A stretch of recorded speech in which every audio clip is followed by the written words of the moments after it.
Justice Chacha Mwita has extended orders suspending a Communications Authority of Kenya directive that banned the live coverage of demonstrations on June the 25th.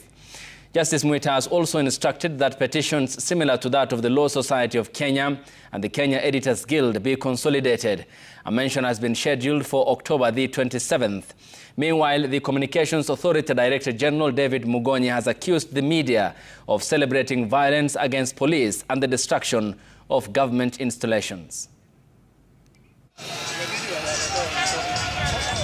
In defense of taking 3 television stations off air after banning the live broadcast of demonstrations on the first anniversary of the 2024 anti-finance bill protests, the Communications Authority has cited national security. CA Director General David Mugonyi, in an affidavit filed in response to petitions challenging the action as illegal, painting a precarious picture of the security situation, which he said justified the drastic measure.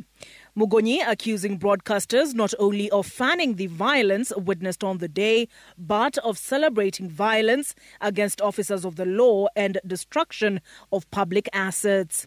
Mugonyi making the case that while the Constitution guarantees freedom of expression, there are exceptions to the rule, making reference to Article 33(2) of the Constitution, which draws the line on freedom of expression at propaganda for war, incitement to violence, hate speech, or advocacy of hatred. Mugonyi accusing the media of actively working to inflame tensions through, among other things, unbalanced commentary.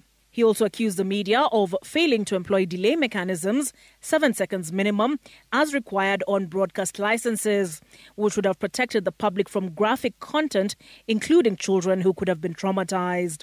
Those opposed to CA's actions, however, viewed it as an attempt to conceal police excesses and leave protesters vulnerable to execution. Mugonyi pointing to anecdotal evidence and uncited academic research that purportedly shows a correlation between live broadcast coverage and an escalation in violence.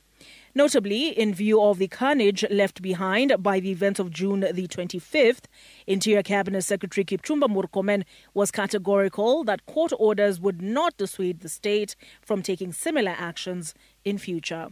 Olive Burrows, Citizen TV.